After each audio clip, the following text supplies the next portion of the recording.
Anh chào chị ạ. Đến từ Chiều Châu đấy à? Ok. Trời ơi, bao nhiêu lâu rồi nhỉ? Ní hào. Ok, ní hào. Em còn câu tiếng Trung nào nữa không? Em thể hiện cho chị đi xem nào. Chị ạ. Gọi là chị Phu các thứ này nọ đi. 大家好，我是祝福，ở bên đấy gọi em là祝福. Wo hẳn gai xin ra suy nghĩ. Rất vui được ok, rất gặp vui bạn. bạn.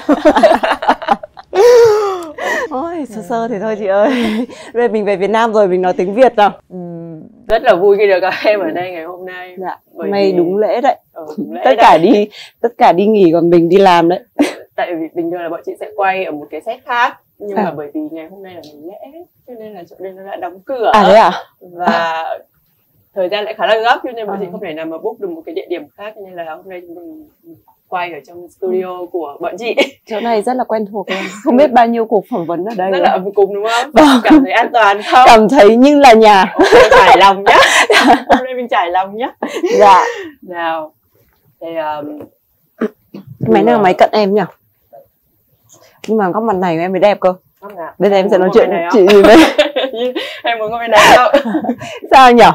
Thế là em ngồi như thế cũng được. Đây. Thế là nó sẽ là góc mặt này đấy. Hay muốn đổi chỗ không? Chị sẽ đổi chỗ cho em này. Đúng ta. Đổi chỗ đi. Được. Mình chiều khách. Ngồi ghế của host luôn. Đó. Rồi. Đấy, ôi. Okay, tự nhiên thấy ok hẳn luôn đấy. Mọi người ơi. Chưa? Ok đó. Rồi. Em bắt được kiểu về đây xong rồi em kiểu gặp mọi người ấy. Em bắt kiểu nói được tiếng Việt ấy. Em sướng, em kiểu lên thuyên hết cả lên. Sẽ không hoàn toàn. Ở bên kia thì không có người Việt nào làm việc trong ekip cả. Xong hầu hết là sẽ nói tiếng Anh. Xong rồi mọi người nói tiếng Trung, hoặc cũng có thể có một bạn phiên dịch hỗ trợ. Lịch trình của em ở bên này rất khủng khiếp đúng không? Trộm vía.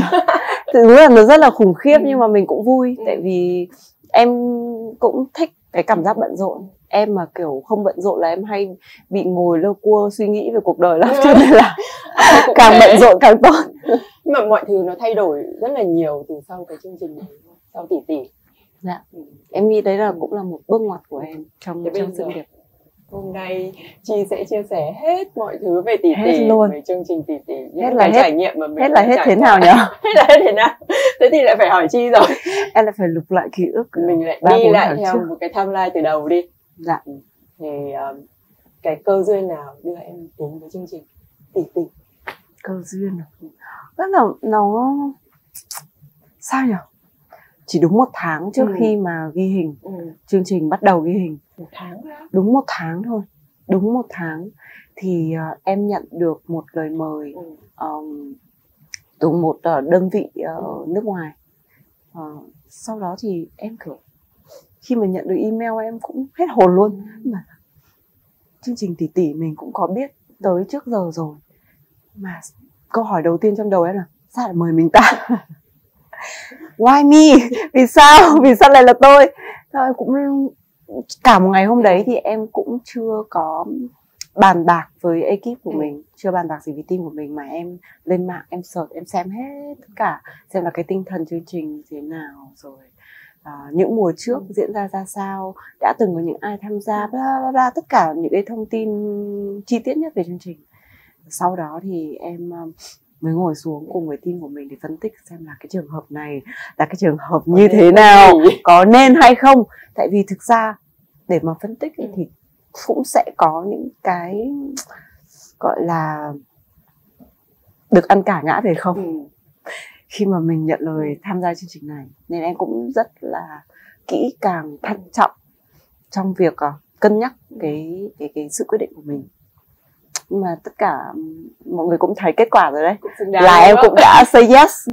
Nhưng mà trước khi mà mình dám say yes như vậy thì em cũng đã phải chuẩn bị rất kỹ về cả mặt tinh thần cũng như là từ ekip, tinh thần rồi kỹ năng của mình nữa, để mình sang đấy mình có cái mình chinh chiến với tất cả mọi người. Tức là mình say yes, mình mạo hiểm, nhưng mà mình cũng phải biết chắc chắn là mình phải có gì trong tay thì Đúng. mình mới mạo hiểm, đúng không? Mình có cái gì, thế mạnh của mình là gì, và mình tự tin với những cái gì mà mình có thì mình sẽ đem đấy, mình tôi luyện nó trở thành cái vũ khí để mình có thể đem ra chiến trường. Thế lúc đấy nếu mà nói là kiểu cái nỗi lo đi, bởi vì trước khi mình nhận lời một cái chương trình nó lớn như vậy mà lại còn ở nước ngoài nữa. Trời ơi, đi sang nước ngoài 1 tháng không hay là mấy tháng nhỉ? 4 tháng. 4 tháng đúng không? Dạ. Và toàn với những ngôi sao ở bên đấy nữa, thì cái mà em lo lắng nhất là gì? Thực ra nhá, tất cả mọi người đều nói rằng là cái khó khăn nhất của Chi có lẽ là về bất đồng ngôn ngữ.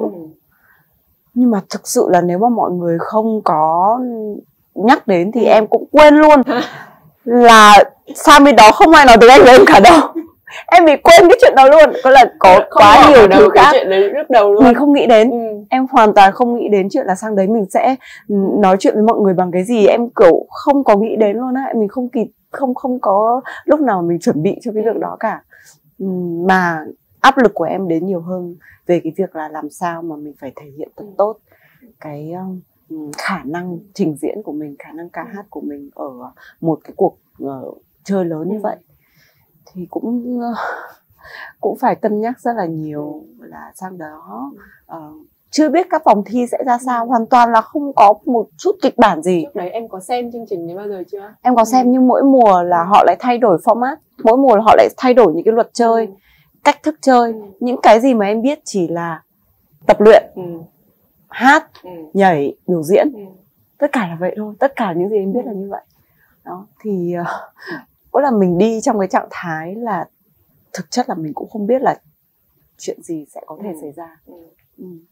Nhưng mà chị nghĩ là một phần nhờ cái việc mà mình tham gia một cái tâm thế rất là vô tư như thế thì mình lại có thể đi được rất là xa, vì mình sẽ nỗ lực hết mình thôi. Đúng là tôi không có gì ngoài sự nỗ lực. Vũ khí lớn mạnh nhất của Chi Pu đó chính là cái gì cũng dám chơi ạ. Tại vì em kiểu cảm thấy là em cũng không ngại khổ, không ngại khó khăn, mà có bất kỳ những cái gì mà thử thách đến với mình ấy thì em sẽ không ngại nhận cái thử thách đó, chấp nhận đó, và kiểu bằng hết mọi cái sức lực của bản thân mình để mình có thể hoàn thành nó thật tốt. Làm chị nhớ đến cái việc mà tức là dạo gần đây chị đi tập, xong rồi chị tập tạ thì chị nâng PT cho chị nâng tạ rất nặng nhưng mà chị vẫn nâng được. Xong đến lúc mà chị hỏi PT của chị là cái tạ này bao nhiêu, và 110 cân. Xong rồi chị kiểu wow, sau đấy chị không nâng được nữa. Khi mà mình biết khó khăn nó là gì thì mình để một cái nỗi sợ nó lên vào đầu mình nghĩ là thôi chết rồi, mình không làm được 110 cân cơ mà mình không để thì chị không nâng được nữa, cho dù trước đấy chị vừa nâng. Đấy gọi là mình tự đặt ra cái giới hạn cho bản thân mình. Còn nếu như mình không biết thì mình chỉ biết là mình sẽ cố gắng hết sức thôi. Và mình làm được, bởi vì mình làm được. Không biết là cái gì nó sẽ đến, hoặc là mình không biết là cái thử thách này nó sẽ to đến đâu, nó bao gồm những gì. Nhưng mà khi mà em bước chân sang đấy em cũng choáng ngợp ấy. Em choáng ngợp. Choáng ngợp vì điều gì? Em kiểu nhìn cái gì em cũng wow. Về cách ngành giải trí bên đấy vận hành. Một là cái khâu tổ chức sản xuất của họ, chị thấy rất hoành tráng, rất là chuyên nghiệp. Lần đầu cái buổi làm việc đầu tiên của em là một buổi chụp hình cho cái hình ảnh đầu tiên mà sẽ công bố về tất cả các khách mời thí sinh trong chương trình. Em bước vào phòng, chỉ đúng là kiểu một người dẫn mình vào. Đây, bạn đứng đây, đây, bạn làm thế này, bạn làm thế kia nhé. Ok, shoot, bạc. Ok, có hình rồi, xong. Có trôi 1 phút nào không? Có trôi 1 giờ không có một cái giây chết nào luôn ấy. Tất cả mọi người đều biết là mình ở đây, mình làm gì và mình sẽ làm nó như thế nào, một cách rất là chuyên nghiệp. Khi em bước vào đúng kiểu đây, đứng đây, làm cái này, rồi ok, xong rồi bước qua kia, đây, tiếp theo là sẽ có một người khác đi vào hướng dẫn, đây, bạn làm này cái kia, ok, xong, ok, rồi đi về. Tất cả mọi thứ chỉ trong chưa đến, em nghĩ là chưa đến 30 phút là xong hết toàn bộ, chụp hình, quay hình, ghi âm, tất cả mọi thứ. Bình thường mình đi quay game show ở Việt Nam thì mình hiểu là cái quá trình vận hành bao giờ nó cũng sẽ có thời gian trôi nhường. Chỉ cần trôi ra 1 giờ 2 giờ thôi là cả hai bên cùng sẽ có những cái thiệt hại nhất định đó. Bởi vậy là họ sắp xếp mọi thứ rất là khoa học luôn. Khi mà em làm việc như vậy thì em cũng cảm thấy là họ cũng được việc mà mình cũng đỡ tốn sức, tất cả đều bổ trợ cho nhau. Cũng sẽ là một cái áp lực để mà mình làm mọi thứ phải thật hoàn hảo, Đúng, không là lãng phí thời gian của đúng, đó là bạn phải xuất sắc. Tôi cho bạn 2 cơ hội, 2 thách, bạn phải xuất sắc. Nếu mà bạn không xuất sắc thì thôi tôi lấy cái thách này. Tôi chỉ lấy một trong 2 sự lựa chọn này thôi. Nên là khi mà em biết là họ làm việc theo cách đó rồi á, thì từ sau là em biết là mình phải làm gì, em sẽ hỏi rất kỹ là hôm nay shoot cái gì, nội dung ra sao, phải nói những gì, kịch bản diễn là gì. Có là em phải biết trước hết tất cả những cái gì mà mình sẽ phải làm, và sau đó là em có sự chuẩn bị cho nó, để khi mà em vào họ action một cái là em em kiểu chuẩn bị trước rồi, thì tất cả nó sẽ ra được cái kết quả mà đúng ý mong muốn của mình nhất. Như em vừa nói là trước khi mà em quyết định tham gia thì em có ngồi cùng với ekip để mình cùng mổ xẻ phân tích xem là mình sẽ được gì, mất gì, mình tự tin nhất về điều gì. Thế em tự tin nhất về điều gì ở mình trong cuộc thi lần này? Chia sẻ thật sự. Vì em biết đây là một chương trình reality show, chương trình truyền hình thực tế, nên cái việc quan trọng ấy là mình phải kể được câu chuyện của mình ở trong cái chương trình này. Nó không hẳn là một cuộc thi đâu, mà nó là một nơi để mà mình được giải bày, được cho mọi người nhìn thấy cái con người thật nhất của mình. Thì em nghĩ là cơ hội của mình đến rồi. Tại vì em đã tìm kiếm rất lâu ấy, một cái môi trường nào đó hoặc là một cái chương trình nào đó để em có thể cho khán giả thấy được con người thật của em. Và em luôn tự tin rằng là cái thứ mà em có thể chinh phục được mọi người đó là một cái cá tính rất thật. Em là một người sống rất thật, và trước giờ em luôn nói ra những gì mình nghĩ, hoặc là những cảm xúc mà em thể hiện luôn luôn là 100% là những gì em cảm thấy và em muốn thể hiện nó ra ngoài. Em không có che giấu, hay cũng không cố là nói những điều khác đi, hoặc là diễn để mà cho mọi người kiểu xây dựng một cái hình tượng gì đấy mà không phải là chính mình. Mà Chi Pu của trước giờ mọi người thấy vẫn luôn là em. Dù là một Chi Pu ngày xưa hơi ngốc nghếch, hay là một Chi Pu có những thời điểm rất là nông nổi, hay là một Chi Pu có những lúc mà phát ngôn hơi gọi là giật gân, nó đều là Chi Pu của thời điểm đó. Em không có chối bỏ những cái điều đó. Nó đều là Chi Pu trong mỗi thời điểm sẽ có những cái cá tính, những cái tính cách và những cái gọi là tác động của cuộc sống, môi trường nó tạo thành một cái Chi Pu như vậy. Là em không bao giờ em phải nghĩ rằng là tôi phải xây dựng một cái hình tượng rất là hiền lành, nữ tính, đoan trang, thủy mỹ hay như thế nào cả, mà em sẽ luôn xây dựng hình tượng dựa trên con người thật hơn. Và thật ra là chị, lúc mà em nói rằng là em đi tìm một cái cơ hội để mà cho mọi người hiểu thêm về con người mình, thì chị cảm thấy là chị rất mừng cho em, bởi vì giờ này năm ngoái chúng mình cũng làm một cái talk, chúng mình cũng gặp nhau. Đúng. Lúc đấy là em chuẩn bị ra album và cũng đã 1 năm trôi qua. Rồi nhanh người ta sẽ nói rất là nhiều những cái điều về việc là Chi Pu rất nỗ lực, Chi Pu rất bền bỉ, Chi Pu rất cố gắng, nhưng đấy là những cái điều mà mọi người nói thôi. Chỉ cho đến khi mọi người phải nhìn thấy cái điều đấy thì mọi người mới biết là em đã cố gắng đến như thế nào. Nên là cũng là một cái cơ may của mình để mình có thể cho mọi người thấy những gì mà mình nói và những gì mà một vài những người đã từng chứng kiến họ nói. Họ đúng cái câu chuyện của em, mọi người luôn nói rằng là cô gái này rất là cố gắng, rất là nỗ lực kia, nhưng mà thực ra nếu mà họ không thực sự chứng kiến thì đôi lúc cái sự nỗ lực và cố gắng và kiên trì đấy nó có thể là cái ranh giới rất gần với cái việc lì lợm. Không, nhưng mà cái sự lì lợm cũng là một yếu tố cần thiết để mình thành công. Em nghĩ là nó sẽ hay hơn nếu như là mình dùng cái từ là mình kiểu kiên định và kiên trì theo đuổi cái ước mơ đó. Còn cái sự lì lợm, thực ra cái căn bản cái từ lì lợm nó đã là một cái từ rất là tiêu cực rồi. Nên là nó là ở cái ranh giới đấy giữa kiên định và lì lợm. Kết quả ok mà. Dạ, thì khi cái chương trình phát sóng rồi thì em nghĩ rằng là mọi người đã nhìn nhận được mình theo cái hướng là đây là một cô gái rất là kiên định với cái con đường mà mình theo đuổi. Trước khi chương trình phát sóng mà mới bắt đầu chỉ có những cái thông tin là Chi Pu sẽ tham gia tỷ tỷ ấy, thì lúc em có lo lắng không? Thực ra là em cũng có được một chút dự đoán là khi những cái thông tin đầu tiên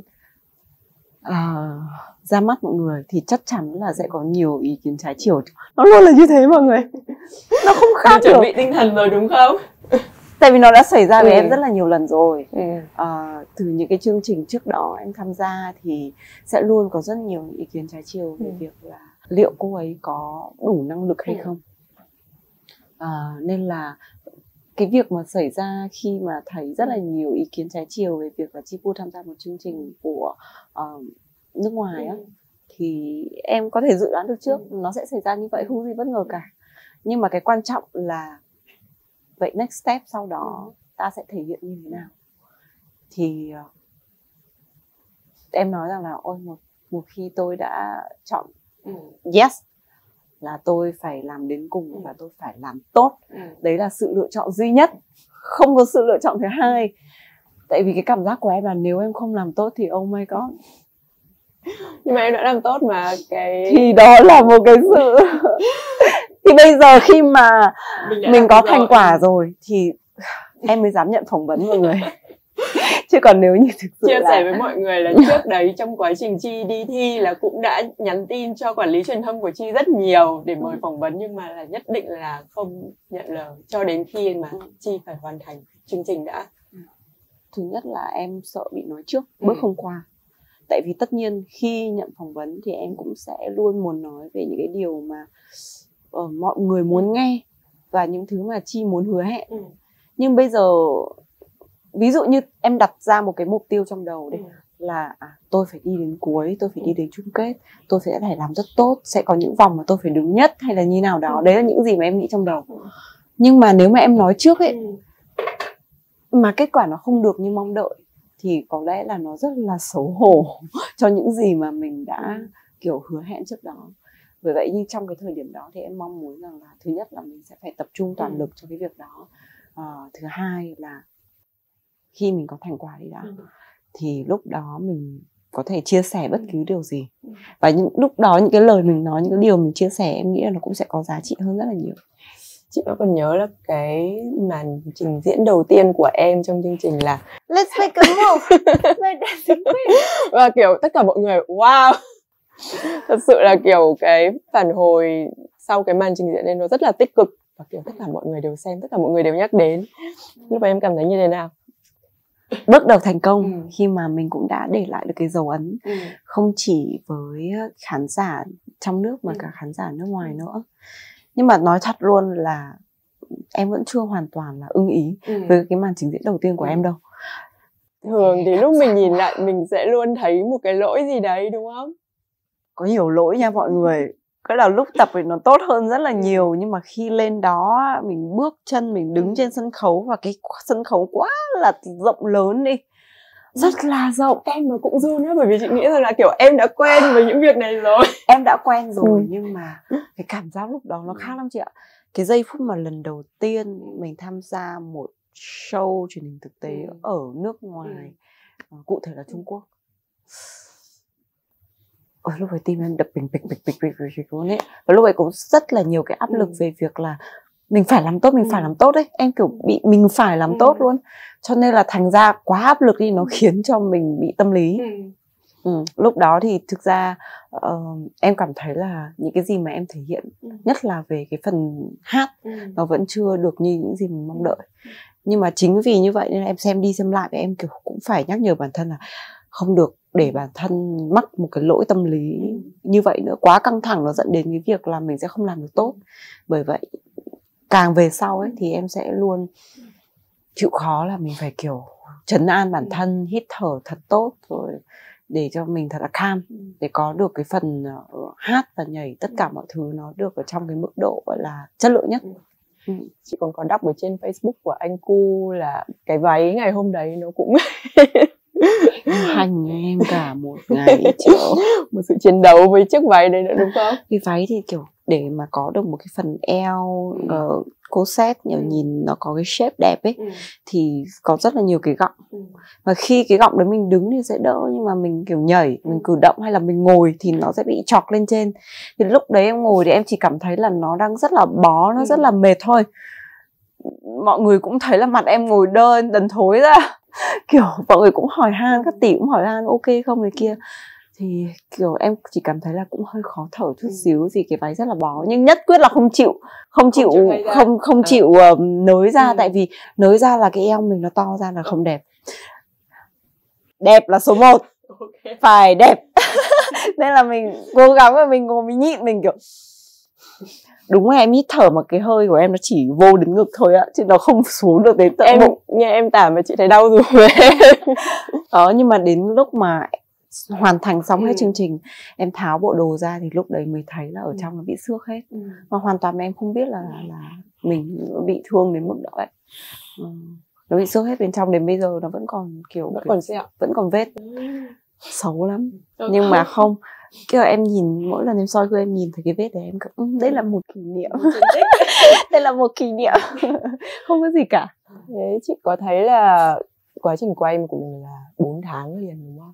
Dạ, gần 4 tháng. Từ cái lúc chuẩn bị cho đến cái lúc phát sóng hết tất cả mọi thứ. Cái việc mà di chuyển giữa hai đất nước, em sắp xếp thời gian như thế nào, và suốt cái hành trình đấy của em, cái lịch trình đấy nó có kiểu nó là một cái áp lực lớn dành cho em không?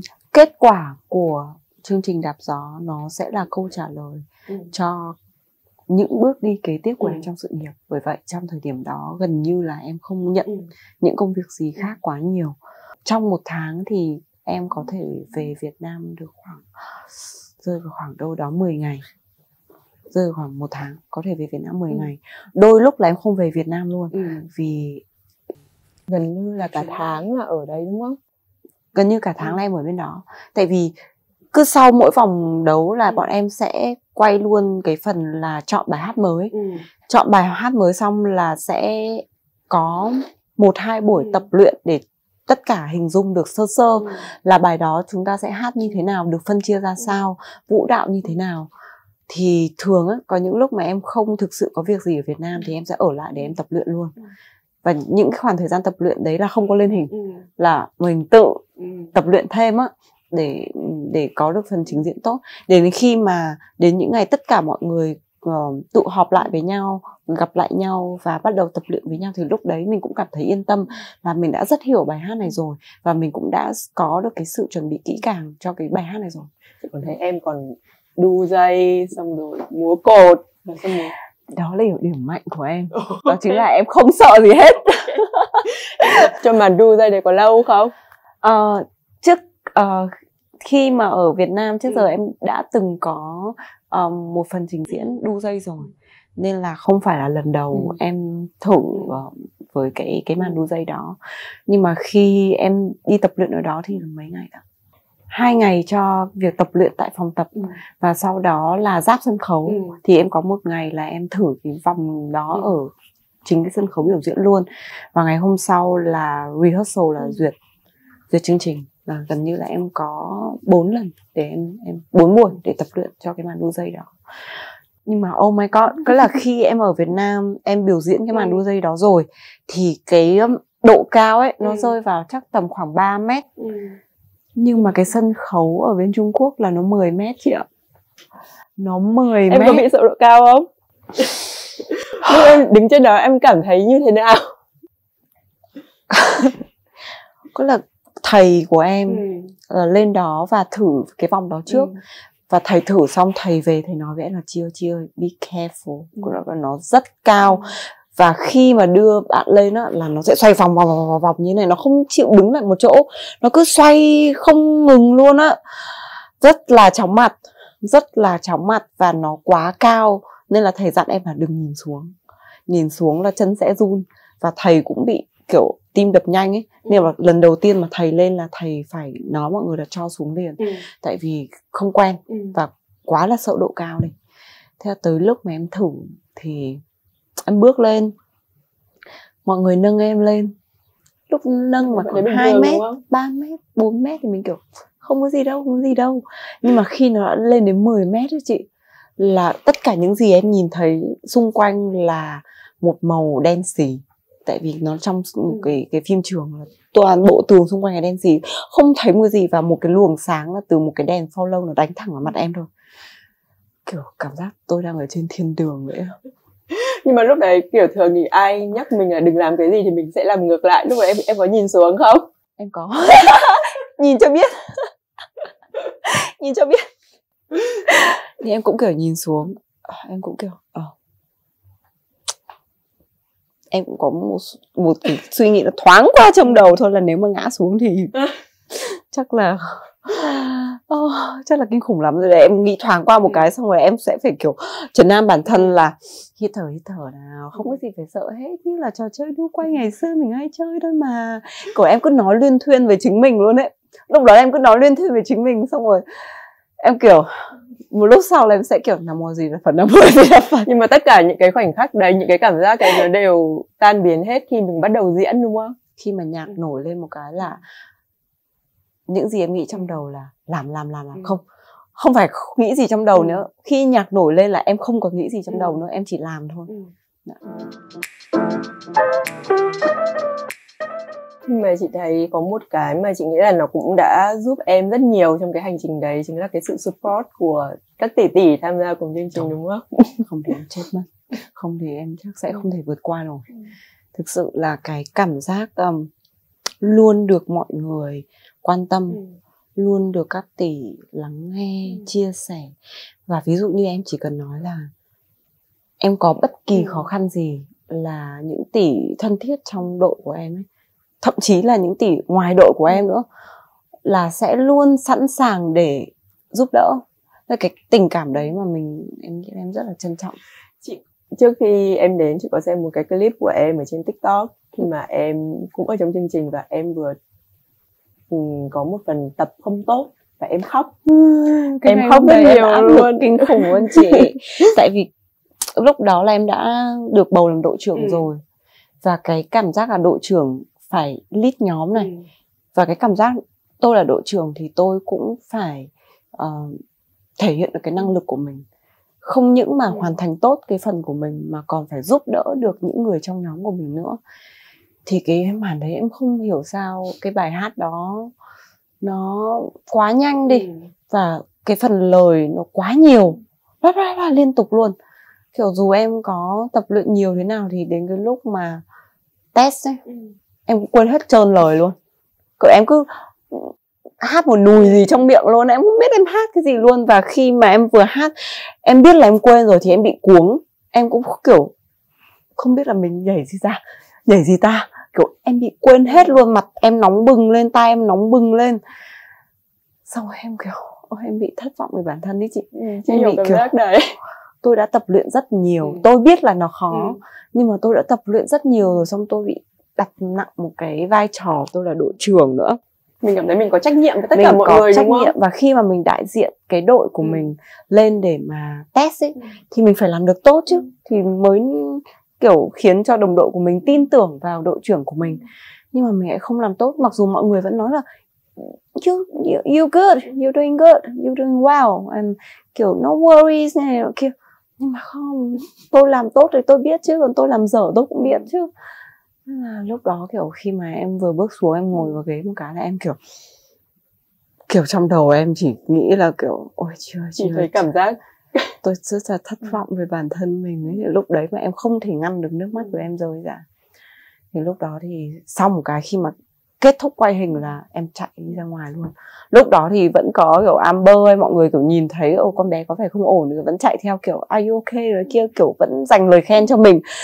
Nhưng mà lúc ấy chỉ kiểu như là cảm giác đấy của mình, đúng không? Tôi biết là tôi không xứng đáng với cái lời khen lúc đó, cho nên là đừng có khen nữa, hãy để yên, hãy để tôi đi, để tôi một mình đi. Thế là em chui vào nhà vệ sinh, em khóc một chập xả hết ra.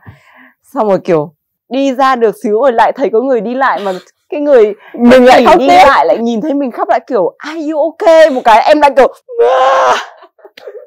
Kiểu có người đụng đến mình một cái là mình lại khóc. Để em không thể dừng được cái việc khóc trong cả buổi tối ngày hôm đấy. Chị thấy kiểu máy quay cứ đi theo em lại thấy em đang khóc đi khắp dọc hành lang cũng vẫn đang khóc. Xong mọi người đứng ngoài bảo là có ai thấy Chi Pu không? Hình như đang khóc thì phải. Thế chị thấy là bảo là đừng ai đi đến đấy nữa, để nó khóc đi. Tại vì thực ra mọi người cũng khá là lo lắng. Tại vì em á, từ lúc đầu chương trình cho trước khi có khoảnh khắc em khóc đấy, mọi người chưa bao giờ thấy em lo lắng đến mức đó. Vẫn là hình ảnh của em trong mắt các tỷ là một cô gái luôn luôn vui vẻ và tự tin. Kiểu lúc nào Chi thì sợ cái gì, Chi kiểu cái gì cũng làm được, kiểu Chi rất là giỏi, Chi rất là tự tin. Xong rồi em sẽ luôn luôn là cái người củng cố sự tự tin cho mọi người. Là kiểu you can do it. Rồi kiểu em sẽ luôn kiểu làm tâm lý cho mọi người là mọi người rất giỏi, mọi người phải tự tin. Rồi cũng kiểu cùng mọi người support mọi người ấy. Nhưng mà đấy là giây phút đầu tiên mọi người thấy em yếu đuối luôn. Nên là mọi người cũng bị hoảng. Nhất là Mami Ella của em. Kiểu chưa bao giờ thấy con bé này nó khóc hay vì hạnh phúc thì ok, tôi đã từng nhìn thấy. Nhưng mà nó khóc vì nó mất tự tin thì tôi chưa bao giờ thấy con bé nó đến mức đó. Thì có nghĩa là chắc là đang phải trải qua cái gì kinh khủng lắm. Tại vì cái test đấy đối với mọi người thấy vẫn ok, nhưng mà đối với em thì em lại không thấy ok. Nên là em kiểu bị tự trách bản thân ấy. Nhưng mà em nghĩ là trong chương trình ai cũng sẽ có một cái thời điểm nào đó sẽ phải trải qua những cái áp lực nhất định. Không ai vui vẻ và kiểu cảm thấy mọi thứ quá dễ dàng từ đầu đến cuối cả. Bởi vì mình sẽ luôn đặt ra những cái tiêu chuẩn cho riêng mình. Đúng. Nhưng mà chị thấy cũng một điều nữa từ cái clip đấy, chị thấy là mọi người thật sự là rất quan tâm và lo cho em. Trộm vía là kiểu em bé của tất cả mọi người. Thứ nhất là em là nhỏ tuổi nhất trong tất cả các tỷ tỷ. Có một Tăng Khả Nhi là bằng tuổi em, còn lại là các tỷ đều lớn hơn em cả, nên là em rất nũng nịu. Em lúc nào cũng nhẹ rồi kiểu làm mấy cái trò gì không. Thứ nhất là kiểu làm em được các tỷ cưng, rồi cũng hay làm mấy cái trò con nít dở hơi dở hồn để kiểu các tỷ vui. Xong rồi cũng các tỷ mà thấy có một con nhỏ suốt ngày nũng nịu mình, các tỷ cũng thích cơ. Các tỷ cũng kiểu thôi được rồi kiểu sẽ chăm sóc mình. Mà ở đấy thì kiểu rất nhiều tỷ là đã có gia đình, đã có con, thích chăm sóc, rất là có kinh nghiệm chăm sóc luôn. Chị thấy là Ella, nhờ tỷ Ella ngồi dặn mọi người chứ, thấy Chi Pu khóc thì phải thể hiện rằng là kiểu em làm sao đấy, kiểu em phải quan tâm con bé. Phải quan tâm con bé. Xong rồi bảo là em đã làm rất tốt rồi, em có cần chị giúp gì không. Chỉ đạo đúng như một người chị gái đích thực luôn. Chị Ella thì không chỉ là một người chị đại, mà đúng là một leader. Em nghĩ là kiểu xuất sắc. Tại vì chị ấy luôn nhường spotlight cho những người khác trong team. Cái gì cuối cùng thì mới tới chị sẽ luôn là ok, cái gì the best for all of you. Cái gì mà tốt nhất và tất cả những gì mà mọi người khó khăn, mọi người đang có vấn đề về tinh thần, hãy nói với tôi. Chị Ella sẽ luôn sẵn sàng giúp đỡ và tìm mọi cách để mọi người được giải bày hay là thoải mái, hay là được hóa giải những cái nỗi lo lắng. Chị là một leader rất là xuất sắc. Em học được rất nhiều từ chị Ella rồi. Chị thấy là kiểu lúc mà chị xem thì chị thấy cũng khá là bất ngờ. Tại vì thật ra chị không phải là người xem quá nhiều game show hay là quan tâm đến thị trường giải trí của Trung Quốc. Nhưng mà lúc mà chị đọc các bài viết ấy, thì mọi người bảo rằng là thị trường giải trí ở Trung Quốc rất khắc nghiệt, xong rồi kiểu đấu đá lẫn nhau và kiểu rất drama. Nhưng sau đấy lúc chị xem là mọi người cũng nice với nhau mà, mến thương và mọi người rất là nice với nhau. Và mọi người support, không chỉ là trong team support nhau mà là ngoài team vẫn còn support nhau nữa. Và mọi người không bị cái cảm giác là cạnh tranh một cách tiêu cực, mà tất cả những cái sự cạnh tranh ở đây đều là cạnh tranh một cách tích cực. Chị thấy đấy là một cái mà idea, một cái tinh thần rất là hay của cái chương trình năm nay. Bởi vì kiểu phụ nữ support phụ nữ. Và cho dù là cùng làm trong ngành giải trí, mình đều biết rằng là ở trong ngành giải trí thì phụ nữ luôn bị kiểu đặt lên so sánh với nhau, đúng không? Cho dù họ không thật sự muốn thế, nhưng mà ở trong cái chương trình lần này, khi mà chị xem, chị nhìn thấy cái tinh thần đấy, mình thấy wow. Em nghĩ một phần nữa là vì trong chương trình này tất cả mọi người đều phải hoạt động nhóm. Trong một nhóm một người tốt thôi chưa đủ, tất cả cùng tốt mới đủ. Bởi vậy khi mà một người chưa đủ tốt thì tất cả mọi người cùng giúp đỡ. Tại vì một sản phẩm tốt là sự góp sức của tất cả mọi người. Tôi tốt, bạn tốt, tất cả cùng tốt thì sẽ tạo nên một cái sân khấu rất là tốt. Và tất cả những cái tốt đấy là để dành cho khán giả. Tất cả những người mà ủng hộ và yêu thương các nghệ sĩ ở trong chương trình, ai cũng hiểu và xác định được tinh thần đó. Bởi vậy nên là những ai mà làm được rồi, những ai mà làm tốt rồi thì sẽ dành thời gian để giúp những người mà chưa làm được. Thậm chí có những lúc mà những bài khác nhau, ví dụ em tập những bài khác nhau đi, nhưng mà mình là một người cũng được đánh giá là có vũ đạo tốt nhất trong team của mình, thì em cũng thường xuyên là sang xem bài khác của team mình để xem mọi người đang tập luyện đến đâu. Và nếu như mọi người mà cần phải ôn lại động tác thì em sẽ sẵn sàng là em học động tác của một cái bài khác để mà em chỉ lại cho mọi người là cái phần đó thì mọi người sẽ nhảy thế nào, rồi mọi người sẽ biểu diễn các thứ ra sao. Thì rất là sẵn sàng trong cái việc là dành cái thời gian cá nhân của mình. Đáng nhẽ lúc ấy mình có thể ngủ thêm, mình có thể nghỉ ngơi thêm, nhưng mà mình nghĩ đến việc là không, lúc này mình bớt cái thời gian ngủ đi một xíu, bớt thời gian nghỉ ngơi một xíu, mình qua mình giúp các tỷ tỷ của mình. Thì các tỷ điểm cao thì mình cũng sẽ rất là vui. Mà các tỷ điểm cao cộng thêm bài mình mà cũng được điểm cao nữa thì gọi là cả team mình điểm cao. Rồi tất cả mọi người sẽ được an toàn đi vào vòng trong. Thì kiểu em cảm thấy là mình rất là nhiệt tình và mình rất là sẵn sàng trong cái việc là support lẫn nhau. Còn một cái người tỷ khác mà mọi người cũng rất là quan tâm khi mà xuất hiện cùng em đấy chính là Amber. My bro. Amber my bro.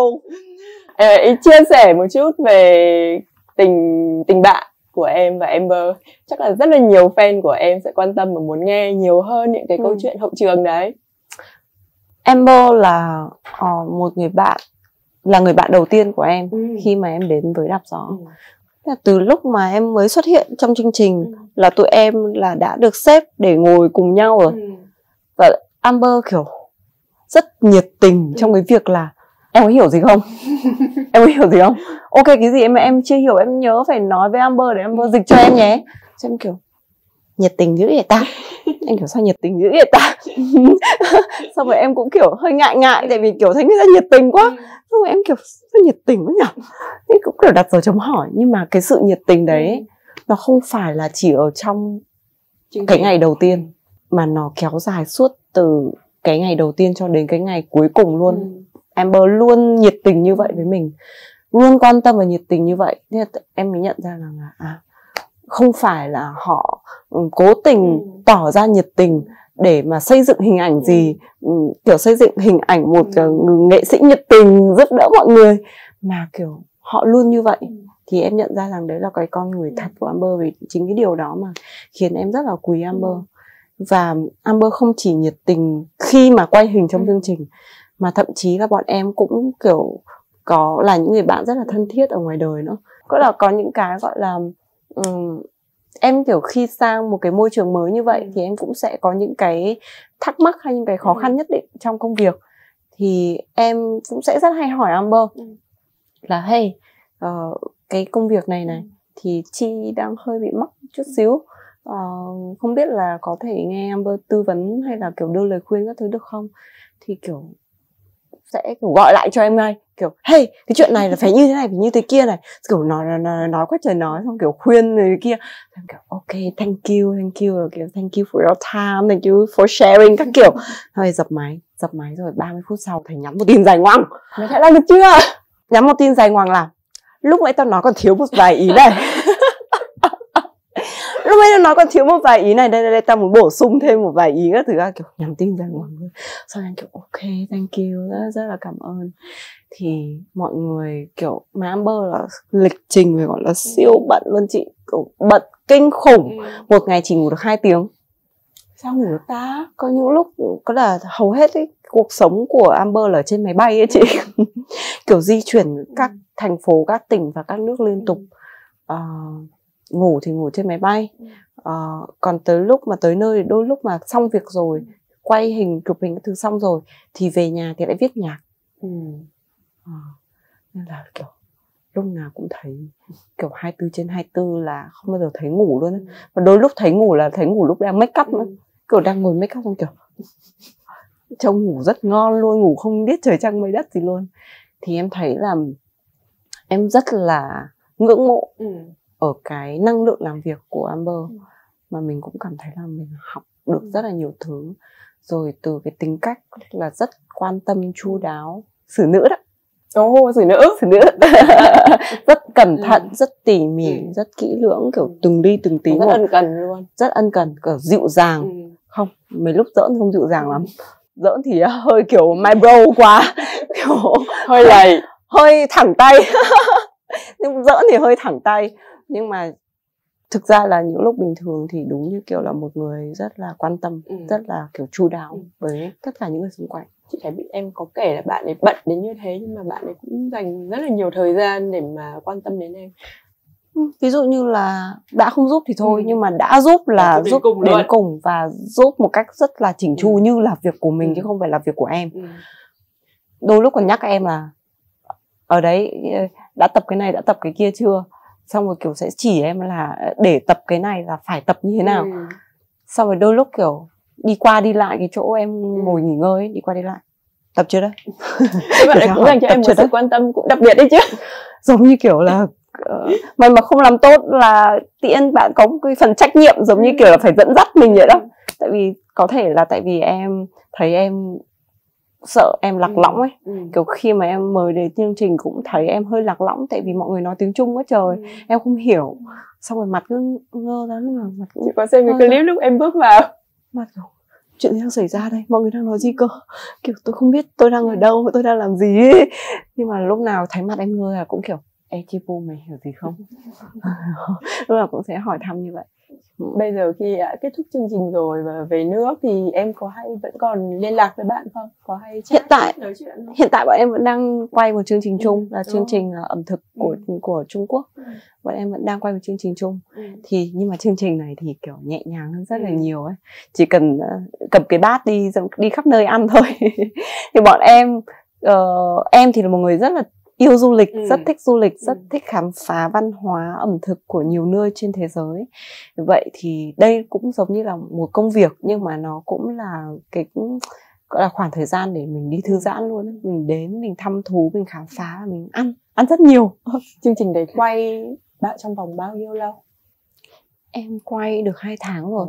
Đến tháng này là quay nốt 4 tập nữa là coi như hoàn thành 12 tập toàn bộ series. Đi những cái tỉnh thành nào ở Trung Quốc? 12 tỉnh thành.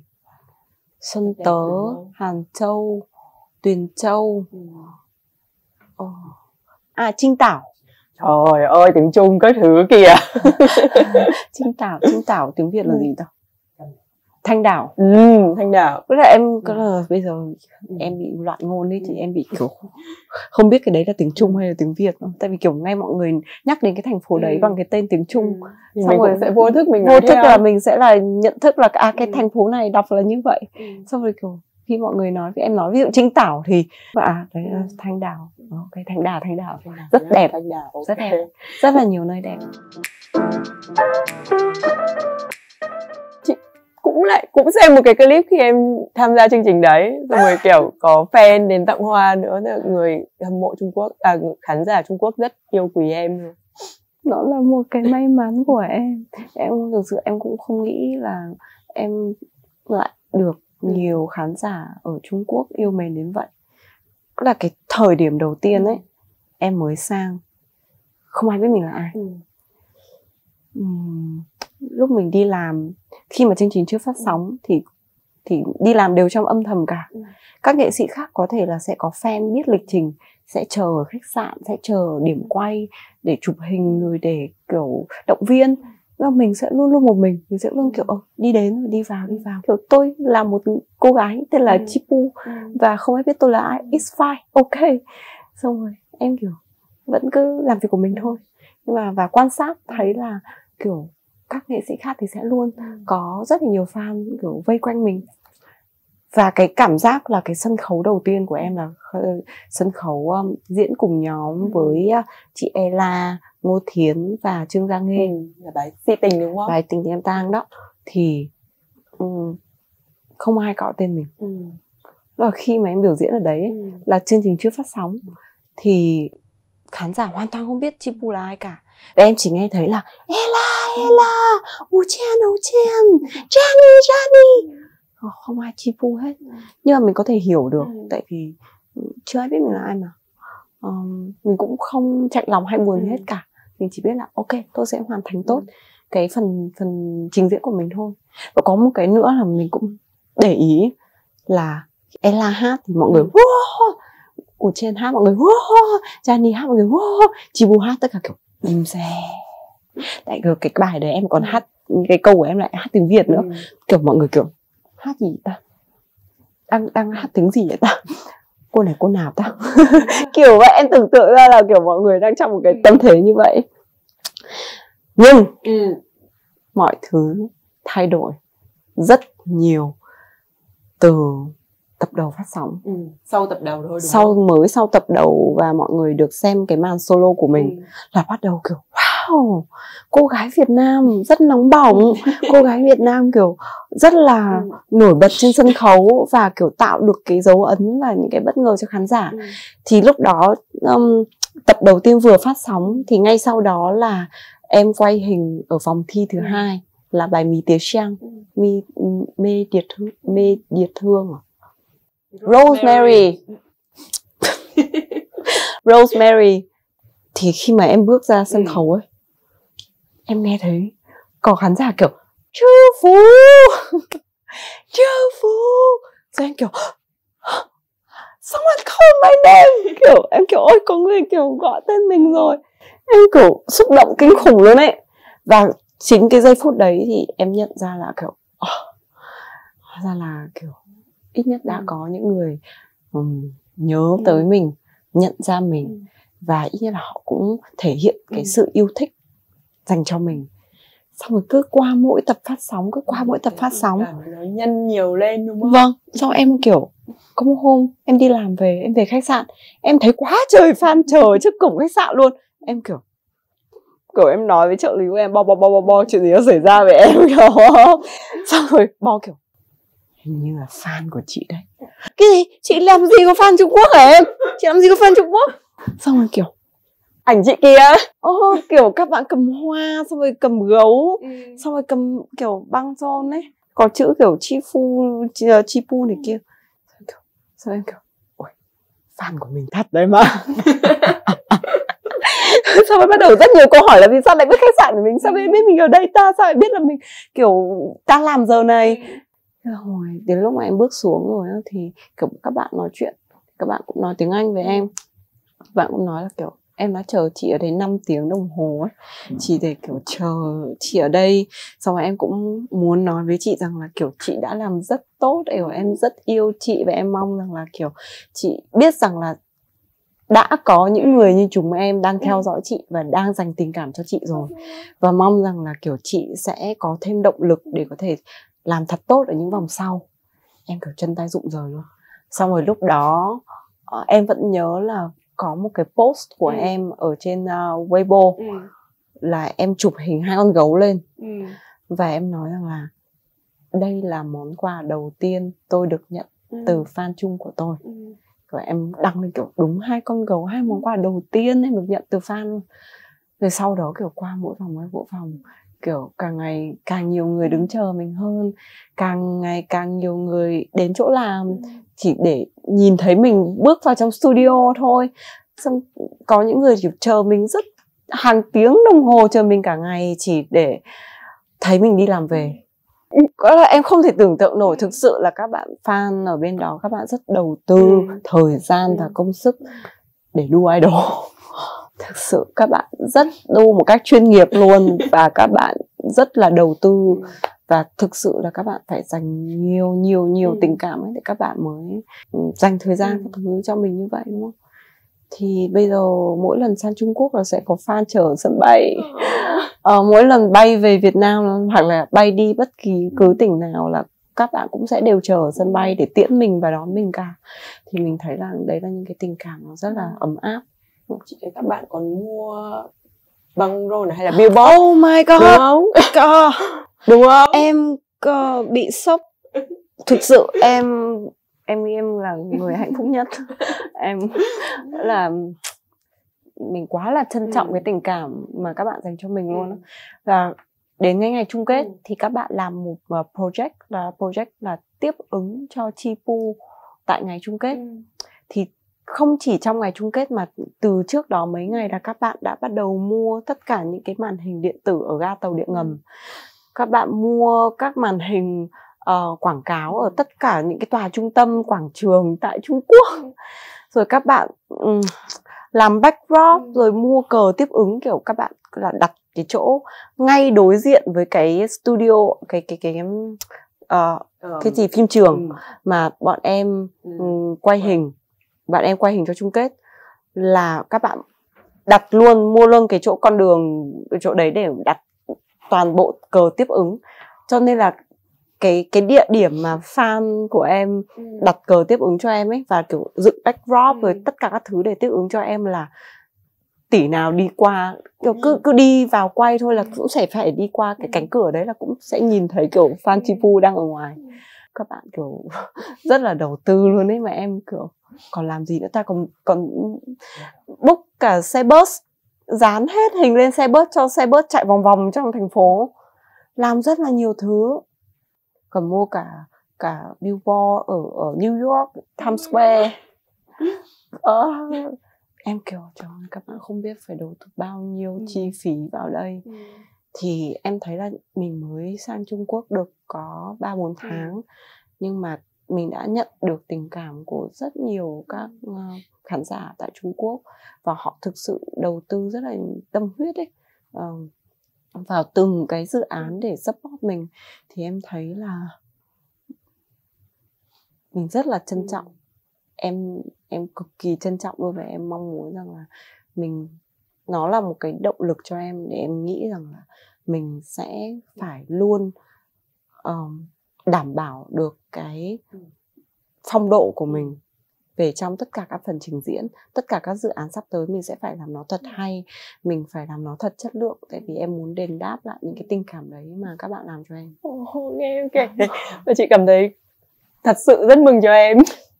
Em chia sẻ luôn là cái này là không có công khai ở trên, nhưng mà mọi người có nói với em là trong cái đêm chung kết ấy, thì cái project tiếp ứng của fan Trung Quốc dành cho em là đứng top 3. Tức là top 3 trên mạng xã hội hay là top 3? Top 3 về mức độ đầu tư. Mức độ đầu tư cho tất cả các cái sản phẩm tiếp ứng đó là đứng top 3 trong tổng số 33 tỷ. Cô em kiểu cũng rất nhiều tiền đấy chị. Có là em không biết là vì sao các bạn lại có thể kiểu kêu gọi nhau quyên góp được một cái khoản tiền lớn như vậy. Nên là khi mà em biết là các bạn đã đầu tư bao nhiêu tiền để làm cho mình ấy, thì em cũng hơi áy náy chút xíu. Em kiểu không muốn là các bạn phải đầu tư cho mình quá nhiều như vậy ấy. Nhưng mà ngược lại thì em nghĩ là ok, nếu mà các bạn đã dành nhiều tình cảm như vậy rồi thì mình chỉ có thể đền đáp lại các bạn bằng cái cách là mình sẽ phải chăm chỉ hơn, mình ra nhiều sản phẩm mà khiến các bạn cảm thấy được gọi là thỏa mãn hơn. Như hôm vừa rồi em diễn Miss Grand ấy, là chị thấy là kiểu các báo mọi người đều bảo rằng là fan Trung Quốc kiểu tràn vào livestream chỉ để xem Chi Pu diễn. Các bạn rất là dễ thương, là các bạn có một cái cách nào đó em không biết nữa, nhưng mà tại vì ở bên đó thì các bạn sẽ không xem được livestream ở Việt Nam, thì có vài bạn là vượt tường lửa luôn để mà có thể xem được trực tiếp cái livestream đó ở trên Facebook. Nhưng mà bên cạnh đó thì bằng một cái cách nào đó thì các bạn sẽ có một cái hệ thống để có thể dẫn được cái đường truyền từ Facebook mà qua một cái platform khác ở Trung Quốc. Và trên platform đấy thì có hàng nghìn khán giả Trung Quốc ở tại Trung Quốc không thể vượt tường lửa được thì xem ở trên cái app đó ở Trung Quốc. Kiểu các bạn nhiệt tình lắm. Em kiểu cũng nó cũng sẽ là một cái vượt qua cái sự mong đợi của em ấy. Bởi vì rõ ràng là từ ban đầu mình đang, như em vừa nói, là mình hát và kiểu không ai lắng nghe mình. Không, cũng không phải là không ai lắng nghe mà là không ai gọi tên mình. Không ai biết mình. Và trong một cái khoảng thời gian quá ngắn mình nhận lại được cái tình cảm quá lớn như thế. Đôi khi là kiểu nó cũng khiến mình bị overwhelming một chút đúng không? Em bị kiểu em kiểu rất là cũng choáng ngợp nhưng theo hướng tích cực. Và bên cạnh đó ấy, em cũng nhắc nhở bản thân là những cái chuyện gì, những thứ mà mình đang nhận được ấy, mình cũng đừng vội mà cảm thấy hả hê quá với những cái điều đó. Mà mình sẽ luôn, tất nhiên trân trọng, nhưng mà mình cũng không phải là coi những cái tình cảm đó là tình cảm vô điều kiện. Em nghĩ rằng là từ bản thân mình cũng sẽ mình luôn phải tuyệt vời, mình luôn phải nỗ lực, mình luôn phải cho mọi người thấy rằng là có thể có những cái chưa được hoàn hảo, nhưng mà mình có một cái thái độ cầu tiến và mình cho mọi người thấy được cái thái độ rất là kính nghiệp của mình. Thì đấy chính là cái cách mà em gọi là trân trọng những cái tình cảm mà em đang nhận được ở thời điểm hiện tại. Thực ra bây giờ vì sao em lại rất trân trọng những cái tình cảm như thế? Tại vì mình đã từng rơi vào một cái hoàn cảnh mà mình gần như là mình cảm giác là mình mất tất cả rồi. Em đã từng trải qua những cảm giác mà em cảm thấy là kiểu cả thế giới này quay lưng với mình ấy. Thì đấy là những cái khoảng thời gian mà đen tối nhất trong cuộc đời của em. Thì khi mà em giống như được sống trở lại, em lại được mọi người yêu thương, được mọi người dành tình cảm cho mình ấy, thì em kiểu phải trân trọng, phải cực kỳ là trân trọng nó. Và mình tin vào cái con đường mà mình đang đi nó là đúng không? Em tin, em luôn tin. Em chưa bao giờ là em mất niềm tin vào bản thân mình. Em chỉ chờ một thời cơ nào đó, một thời điểm chín muồi, một lúc nào đó mà bản thân mình sẵn sàng để mình cho mọi người thấy được rằng là cái con đường của mình đi có thể là không đúng với mọi người, nhưng mà đúng với Chi. Tại vì quan trọng nhất là Chi rất là hạnh phúc và Chi rất là vui vẻ, Chi rất là thoải mái khi mà Chi được làm cái điều đó. Nên chị nghĩ rằng là em có quyền tự hào về cái hành trình mà mình đã đi qua. Em tự hào vì em đã không bỏ cuộc ở những cái khúc mà đáng nhẽ mọi người nói rằng là nên bỏ cuộc. Hoặc là mọi người nghĩ rằng là sao là có thể vượt qua được. Thì em cảm ơn bản thân vì mình đã rất là kiên định với những gì mình tin tưởng ở trong cái thời điểm đó. Em nói gì với bản thân mình vào cái thời điểm đó để mà giữ cho mình cái niềm tin đấy? Thực ra bản thân em thì em không bị phiến diện theo cái hướng là mình kiểu đối đầu. Người ta nói mà mình thấy là không phải, các bạn nói sai rồi. Thường em sẽ có những cái sự chọn lọc. Ví dụ như là những cái gì mà người ta góp ý mà mình nhìn nhận ấy, mình cũng thấy là đấy là những cái điểm mà mình vẫn còn thiếu sót. Thì em sẽ tiếp thu những cái đó. Mà thực ra em cảm thấy biết ơn luôn á. Tại vì nếu như mà không có người chỉ ra thì có lẽ đôi khi là mình bị tự tin thái quá không? Và mình sẽ không biết là mình có những cái thiếu sót như vậy. Kể cả không chỉ trong những cái kỹ năng về trình diễn nhé, mà còn trong cuộc sống nữa. Những cái đối nhân xử thế của mình, những cái xử lý của mình trong cuộc sống hàng ngày chẳng hạn. Mình là người nổi tiếng mà, nên là kiểu từng động thái của mình làm gì, cuộc sống mình ra sao, các mối quan hệ của mình như nào ai cũng biết cả. Rất dễ, nó không có cái sự riêng tư ở đây. Nhưng mà nhìn một cách tích cực thì em thấy là con người không ai là luôn làm đúng cả. Sẽ có những cái thời điểm mình sẽ có những cái quyết định sai lầm. Nhưng mà may mắn khi mà có người chỉ ra cho mình cái lỗi sai đó để mình giật mình và mình biết rằng là mình biết mình sai, mình sẽ phải sửa. Thì em cảm thấy biết ơn vì có rất nhiều thầy cô giáo ở trường đời đã dạy mình để mình kiểu ngày càng hoàn thiện bản thân mình nhiều hơn. Đấy là em nhìn theo một cái hướng để em cảm thấy là kiểu mọi thứ nó được nhẹ nhàng hơn ấy. Có những thời điểm em không hề suy nghĩ được nhẹ nhàng như vậy đâu. Có những thời điểm em rất là kiểu cay cú với cuộc đời luôn. Em sẽ kiểu vì sao lại bất công như thế? Tôi cũng cố gắng mà đúng không? Kiểu có những thứ em cảm thấy là vì sao lại bất công như thế, kiểu vì sao lại gay gắt với tôi như vậy. Nhưng mà khi em đã trải qua rồi ấy, có những lúc mình suy nghĩ nó không được tích cực, thì mình sẽ nghĩ là mọi người đang chống lại mình. Nhưng mà khi mà mình gọi là nhìn theo một cái hướng tươi sáng hơn, tốt đẹp hơn, thì mình cũng nghĩ là giống như mình đi học thôi. Mình làm bài sai, cô giáo chấm điểm thấp, cô giáo sẽ chỉ ra cho mình là vì sao bạn điểm thấp, vì bạn chưa làm đúng cái A, cái B, cái C này. Thì mình bị điểm thấp, mình sẽ bị mình nhận ra rằng là tôi muốn điểm cao thì tôi sẽ phải nhớ những điều gì, tôi phải học được những bài học gì trong cuộc sống. Thì đấy là cái cách mà em nghĩ rằng là em ngày càng hoàn thiện bản thân mình nhiều hơn nhờ những cái gay gắt trong cuộc sống, trong đời sống của em. Nghĩ là như vừa rồi chị nói ấy, là sẽ có những cái khoảnh khắc mà mình cảm thấy là kiểu tất cả mọi người đều đang chống đối mình ấy. Thì cái điều quan trọng nhất là lúc ấy mình cần phải dừng lại một chút, dừng lại để suy nghĩ, để nhìn nhận hít lại thở mọi thứ, nhìn nhận lại. Và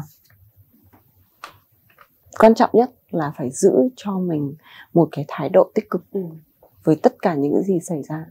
Tại em nghĩ là nếu như bản thân mình mà không sáng suốt, giữ cho mình một cái thái độ tích cực ấy, thì mình rất dễ để có thể đi đến những cái ngõ cụt. Nhưng mà bây giờ nói như thế thì rất là dễ, nhưng chỉ khi ở trong hoàn cảnh đấy thì mình mới biết là nó khó đến như thế nào. Chỉ khi mà mình đã vượt qua rồi thì mình mới có thể dám ngồi đây và mình nói rằng là tôi đã trải qua điều đó như thế nào. Còn thực sự là trong cái thời điểm mà em đang trải qua những điều đó thì suy nghĩ của mình còn lộn xộn lắm. Có thể ngày này mình nghĩ thế này, ngày hôm sau mình lại nghĩ kiểu khác. Tức là mình vẫn đang trên cái con đường đi tìm câu trả lời ấy. Nên là mỗi ngày mình nghĩ một kiểu. Một buổi sáng mình ngủ dậy mình thấy hôm nay trời đẹp, vui vẻ quá, tự nhiên mình thấy mọi thứ tích cực hơn. Hôm sau trời mưa lại thấy buồn.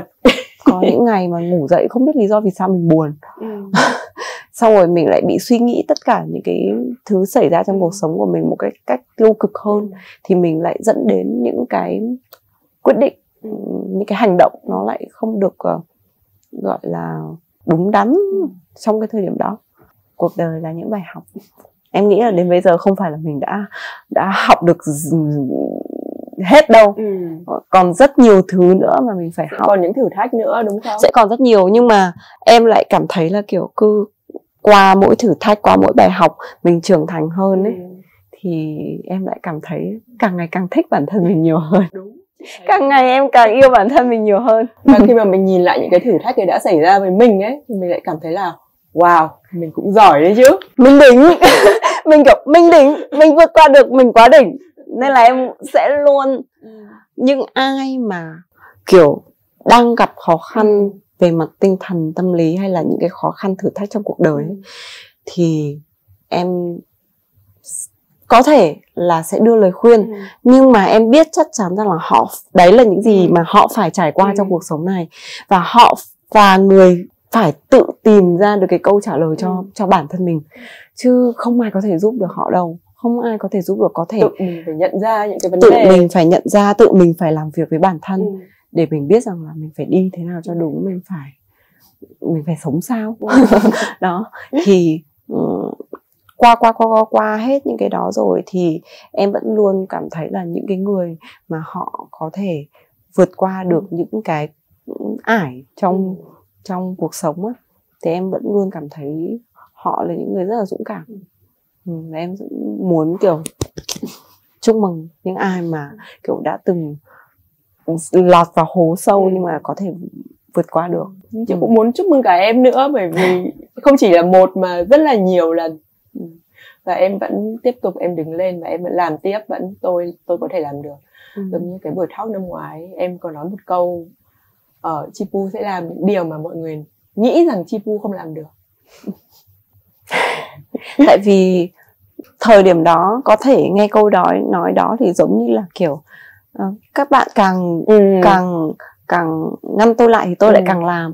Nhưng mà thực chất ra thì câu nói đó nó mang cái hàm nghĩa là em tin là em làm có thể làm được nhiều hơn thế. Em biết là em có thể làm được nhiều hơn thế, nhưng mà hãy cho em thời gian. Thời gian sẽ là câu trả lời cho mọi người.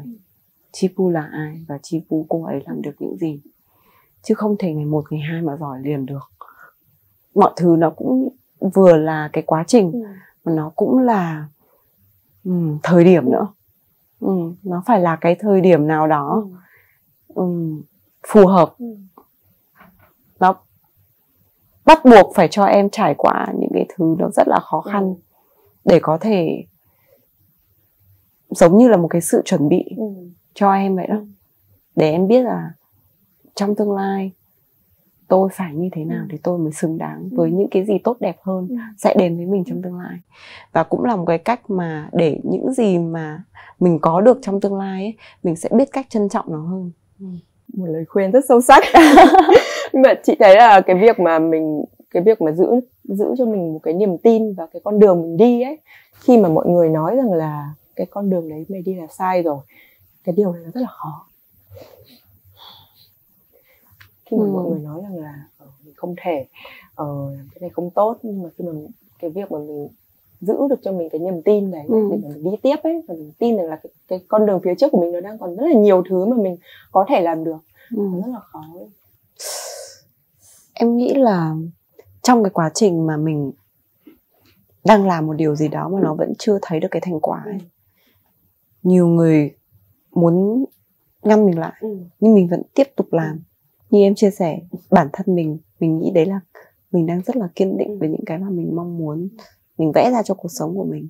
Nhưng mà ở người ngoài, trong cái quá trình đấy thì khi mà chưa có kết quả thì người ta sẽ thấy mình rất là cố chấp. Nhưng mà trong cuộc sống này thì em thấy là tất cả sẽ đều có những cái không có đúng sai, mà nó là sự lựa chọn này. Mọi thứ nó đều kiểu như là đồng xu ấy, đúng không? Hoặc là ví dụ như em thực ra không phải là cái gì em làm xong mọi người đưa những cái nhận xét là không phải cái gì em cũng kiểu chối bay chối biến đi để mà tôi chỉ làm những cái gì tôi nghĩ đâu. Nhưng mà có những thứ mà em cảm thấy là mình làm nó vì mình yêu nó.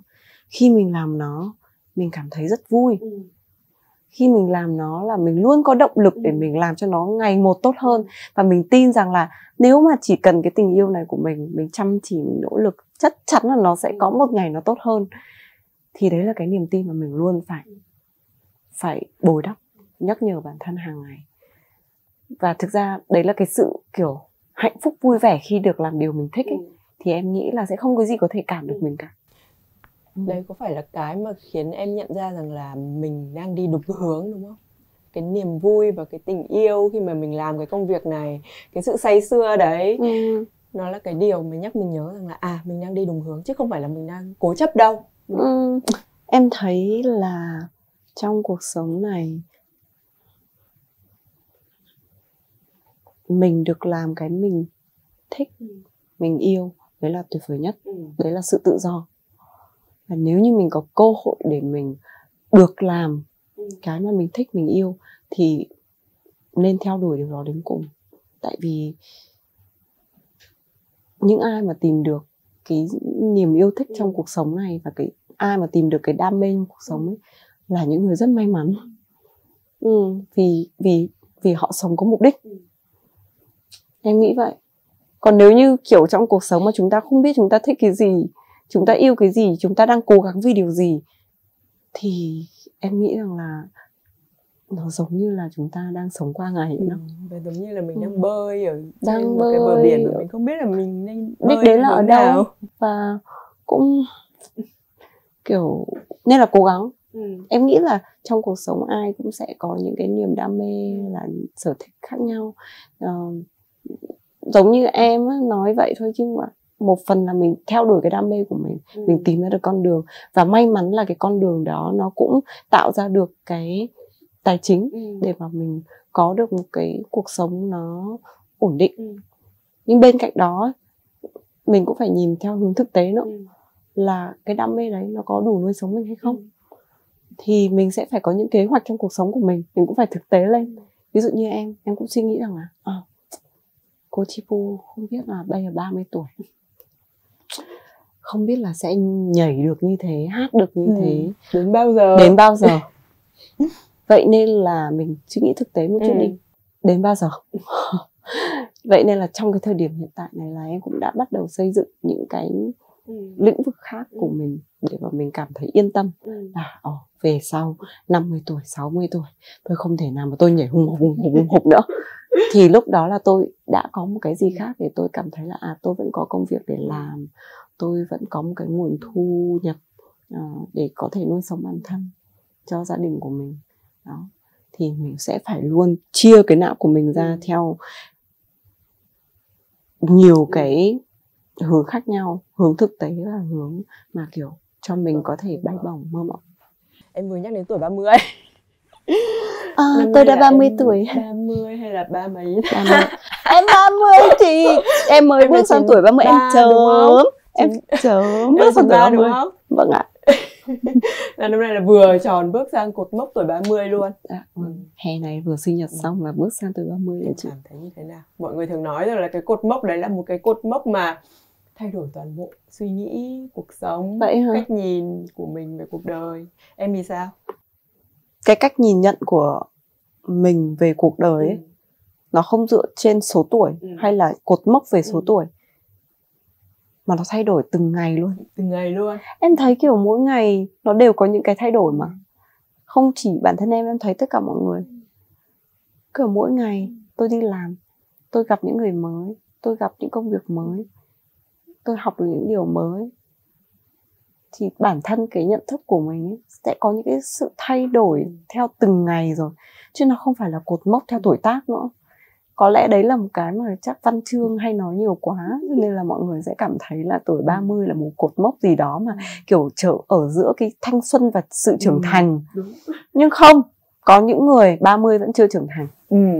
Đồng ý, điều này đồng ý. Còn có những người á mới mười mấy thôi mà suy nghĩ kiểu vô cùng chín chắn luôn. Cho nên em nghĩ là cái số tuổi nó không nói lên điều gì cả, và nó cũng không phải là cột mốc mà em đặt ra cho bản thân em luôn. Thường thì tại vì mọi người hay nhắc đến cột mốc tuổi 30 là bởi vì là nó giống có một cái cuộc khủng hoảng tuổi 30.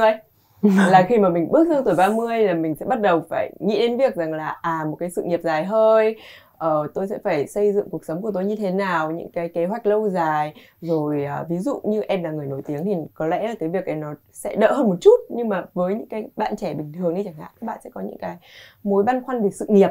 Hoặc là việc là chết rồi, đến tuổi này tôi chưa có nhà, có xe. Thế cho nên là mọi người mới hay lấy cái cột mốc tuổi 30 đấy ra để nói về là cái sự khủng hoảng.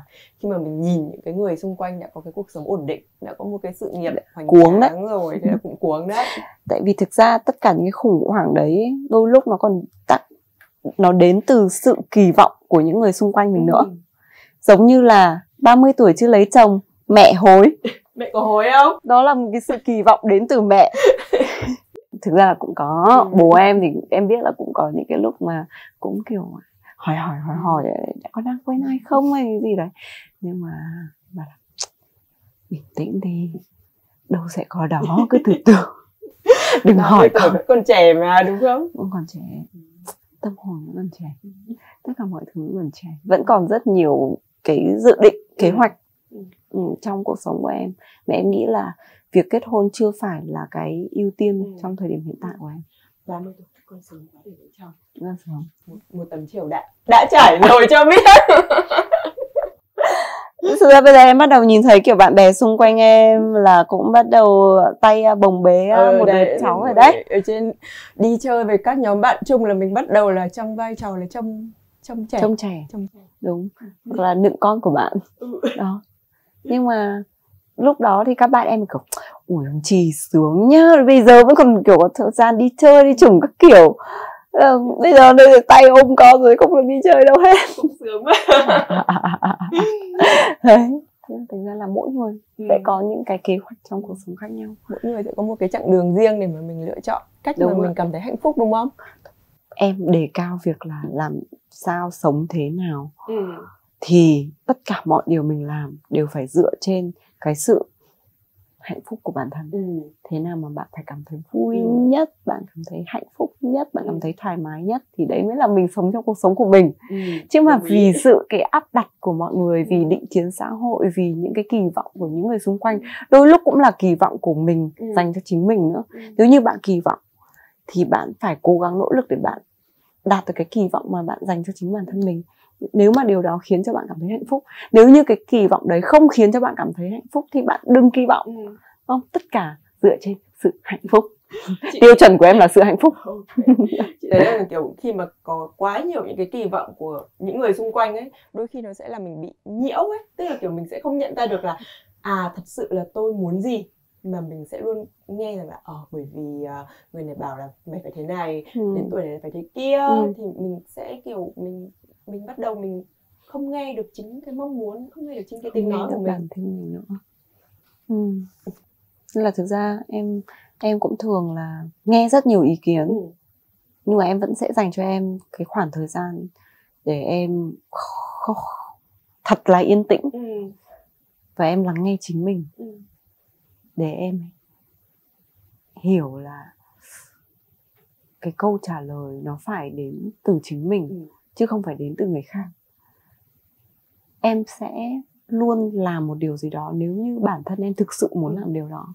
Em không ép buộc em làm bất cứ điều gì mà em cảm thấy không thích. Gượng ép.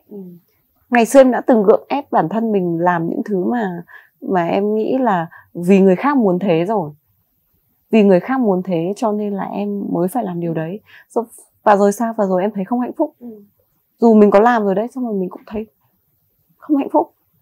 Vì sao là mình lại phải kiểu đặt cái định mệnh của mình vào tay của người khác, trong khi mà mình nên lắng nghe bản thân mình nhiều hơn để mình biết rằng là thế nào mới là tốt nhất cho mình. Em có phải là một người mà hay tự nói chuyện với bản thân mình không? Có hay có những cái cuộc đối thoại với bản thân không?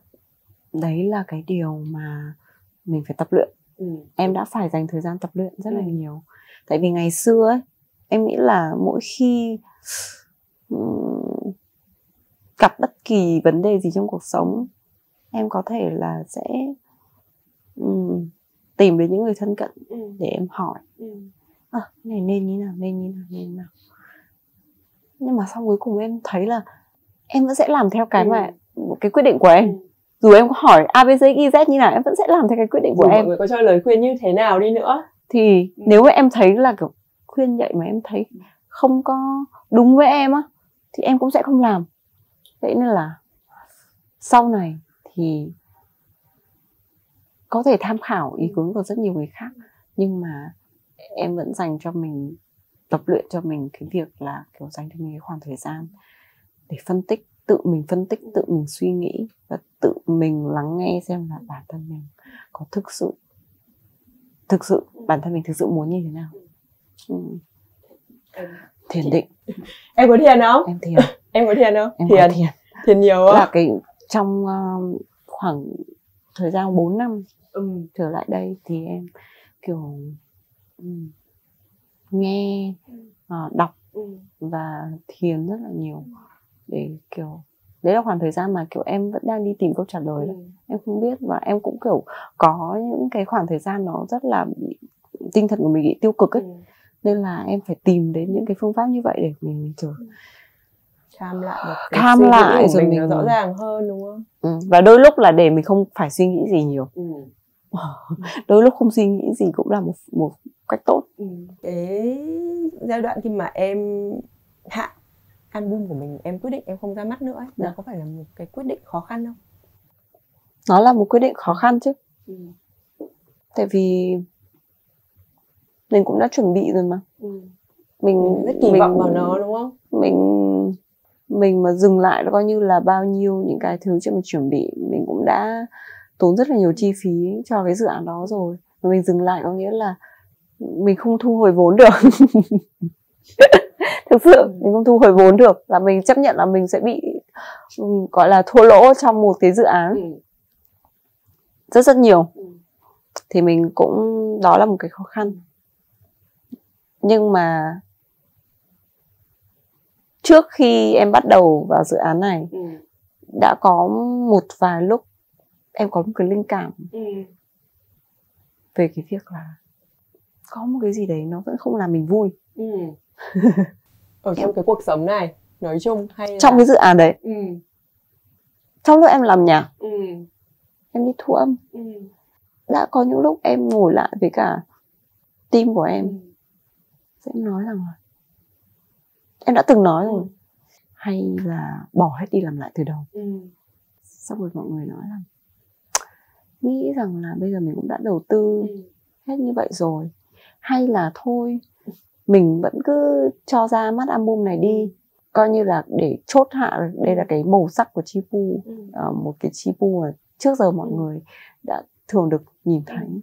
Rồi sang năm sau em muốn ra nhạc mới thì em sẽ có thể làm nhạc được theo cái gu hay là đúng cái tâm hồn của em ở thời điểm hiện tại. Tại vì thực chất em ở thời điểm đó, cái album đó là em đã chuẩn bị trong cả cái đợt dịch. Cho nên là em ở cái thời điểm đó có đôi chút nó khác so với em ở cái thời điểm mà em chuẩn bị cho ra mắt, chuẩn bị cho ra mắt album. Tại không, em ở thời điểm sản xuất nó là em ở trong cái album đấy, là em ở trong cái album đó, nhưng mà đến lúc em ra mắt thì em đã khác rồi. Và với tính cách của em là một người sẽ không muốn làm một cái gì đấy nó không đúng không với phải mình. là mình. Cho nên là kiểu em cho ra mắt 2 bài hát mà em cũng cảm thấy không vui lắm ấy. Thì em kiểu tôi không vui. Đây không phải là tôi. Đây là Chi Pu của 2-3 năm trước rồi. Chi Pu của bây giờ sẽ khác. Nên là em hát một ca khúc mà không phải là em của thời điểm hiện tại, em cảm thấy không vui. Thế là em quyết định là dừng lại. Em không muốn phải đối mặt với những cái cảm xúc mà không được là chính mình như này nữa. Đấy không phải là Chi Pu mà em muốn cho khán giả thấy. Thế là em quyết định là em dừng lại hết luôn. Em có, đối với em mà nói thì cái quyết định này nó có phải là một sự thất bại của mình không? Một cái bước lùi không? Em nghĩ đấy là một quyết định đúng đắn. Tại vì nếu mà em vẫn tiếp tục cho ra mắt mà em lại không vui với điều đó thì đấy mới là thất bại. Em sẽ kiểu mình sẽ không muốn nhìn đến những cái sản phẩm đấy của mình bằng cái sự tự hào và trọn vẹn nữa, đúng không? Khi mà mình làm một sản phẩm gì đó mình phải nhìn nó với sự tự hào chứ. Và mình phải kiểu tôi đã làm được điều này, kiểu rất là tự hào để có thể kiểu chia sẻ cho mọi người về cái thành quả của mình chứ. Còn đây là kiểu em cảm thấy là kiểu cho ra mắt nhưng mà mình vẫn có một cái lấn cấn là kiểu ở đây nhá, tôi cho ra mắt đây nhưng mà đây không phải là tôi ở thời điểm hiện tại đâu. Sao tí phải mất công ngồi giải thích không? Là kiểu đây là Chi Pu của 2-3 năm trước rồi, còn bây giờ tôi khác rồi. Thế là thôi, em cho shut down luôn. Đây cũng là một cái sản phẩm mà nó sẽ định hình con người mình nữa, cho nên là mình phải có một cái cảm giác trọn vẹn nhất về nó, đúng không? Dạ. Okay. Thì sắp tới em còn cho ra mắt thêm một bộ phim nữa không? Dạ, phim Người Mặt Trời. Người Mặt Trời. Bộ phim đấy em đã quay từ 1 năm trước rồi. Chị khá là bất ngờ ấy, bởi vì kiểu chị cũng không, chị bởi vì không kiểu, biết là chị quay lúc nào, chị đúng không? không thấy có một thông tin nào, xong rồi tự dưng lúc mà chị search Chi Pu chuẩn bị ra phim mình chứ hả? Từ lúc nào? Từ khi nào về phim gì vậy? Em cái dự án đấy như thế nào? Em đã bắt đầu với nó như thế nào? Chị thấy em năng nổ chưa? Em làm việc không ngừng nghỉ luôn. Không ngừng nghỉ em ạ. Từ dự án này dự án khác là em liên tục. Thì cuối năm ngoái là em quay phim Người Mặt Trời. Sau khi em quay xong là em nhận lời mời của tỷ đạp gió luôn á, là em đi Trung Quốc luôn. Và bây giờ lại chuẩn bị cho ra mắt phim nữa. Không ngừng một nhịp nào luôn. Mọi thứ, tại vì thực ra là cái giai đoạn em quay phim là em cũng chưa biết là em sẽ tham gia vào đạp gió. Lúc đó em cũng chỉ nghĩ là ok, mình quay phim xong rồi mình sẽ tiếp tục bắt tay vào làm các sản phẩm âm nhạc của mình. Nhưng mà cái đạp gió đúng là một cái dự án mà đến với mình cách rất là bất ngờ. Quan trọng là phải thích trước đã, đúng không? Quan trọng là phải thích nó. Và mình làm nó với tất cả những cái sự hào hứng và năng lượng nhiệt huyết nhất thì nó mới cho ra được cái sản phẩm tốt nhất. Chị luôn nói cái điều này với cả Tí Cu, và gần đây nhất chị cũng có viết một bài nữa về em. thì chị luôn nhìn, chắc em không đọc truyện tranh nên là em không biết, nhưng mà chị có đọc truyện tranh và chị rất là thích cái chuyện bộ truyện tên là Naruto. Thì ở trong đấy các ninja mà ai cũng phải có một năng lực, người thì phải có nhẫn thuật, đây là kiểu bắn chưởng các thứ đấy, nhẫn thuật các thứ. Nhưng mà có một bạn này tên là Rock Lee, bạn ấy không có một cái khả năng nào trong đấy, nhưng mà bạn ấy muốn, cái ước mơ của bạn ấy là được trở thành một ninja mạnh nhất.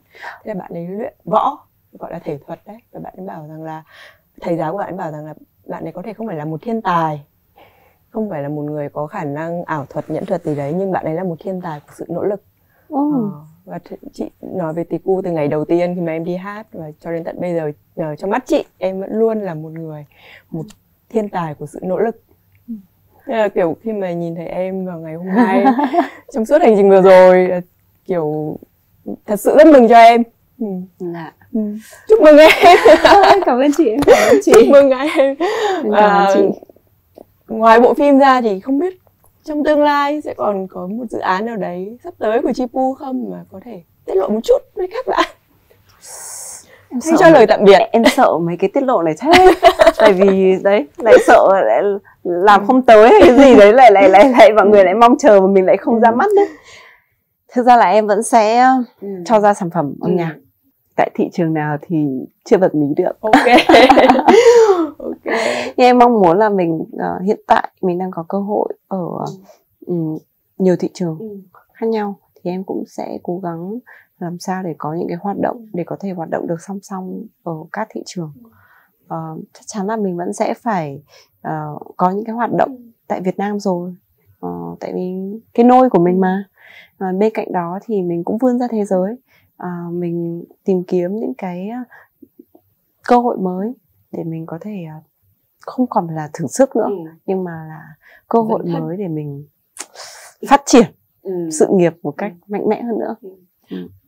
Cảm ơn chị ngày hôm nay đã đến đây. Cảm ơn chị. Thank you. Ui, sao vậy không vậy? Ngồi lâu quá. Ok, cảm ơn em.